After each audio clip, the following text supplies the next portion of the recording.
Many Singaporeans are concerned about how they will pay their bills and household expenses if their livelihoods are affected during this uncertain period.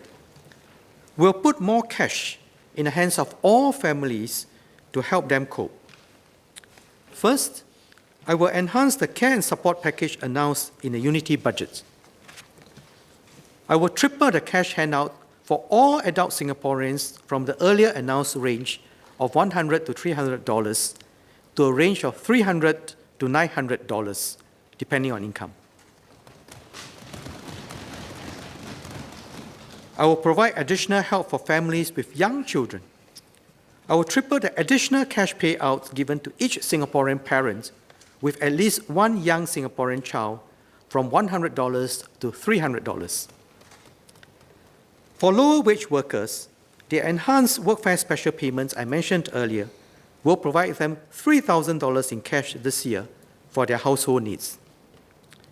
To further help needy Singaporeans with their daily expenses, and in particular the cost of food, I will triple the grocery vouchers given to them this year from $100 to $300. Together with the $100 which will be given to them next year, needy Singaporeans will receive $400 in grocery vouchers over 2020 and 2021. I also provide the earlier announced one-off passion card top-up for Singaporeans aged 50 and above in cash instead.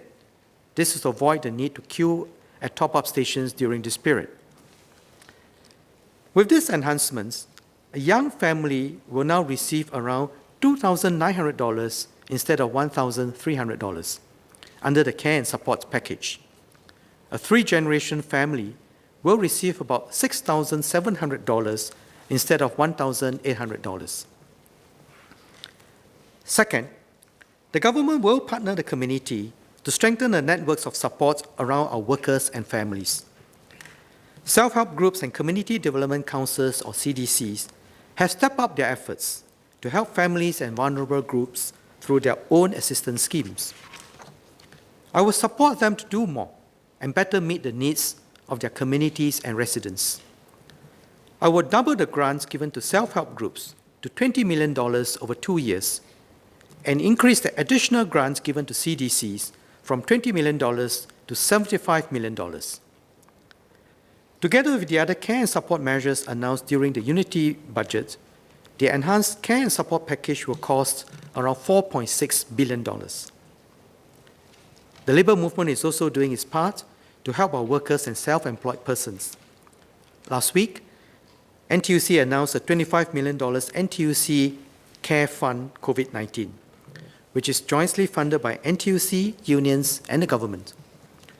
The fund will provide one-off relief of up to $300 to low and middle-income union members. Yesterday, NTUC announced a $4 million top-up to a self-employed person training support scheme to give union members an additional training allowance of up to $1 per hour. This will be on top of the enhanced training allowance rates of $10 per hour, which I announced earlier. Our social service agencies also do good work supporting vulnerable groups in our community. We'll support them to adopt digital tools to continue to reach out and serve their clients during this period through the existing VWO's Charities Capability Fund. Social service agencies can reach out to the National Council of Social Service to apply. Third, the government will exercise greater flexibility on its fees and loans during this period. The government will freeze all government fees and charges for 1 year, from 1st April 2020 to 31st March 2021.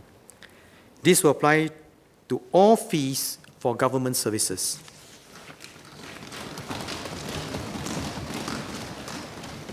To help graduates who are worried about having to pay off their student loans while finding jobs in this economic climate, I will suspend all loan repayments and interest charges for 1 year, from 1st June 2020 to 31st May 2021.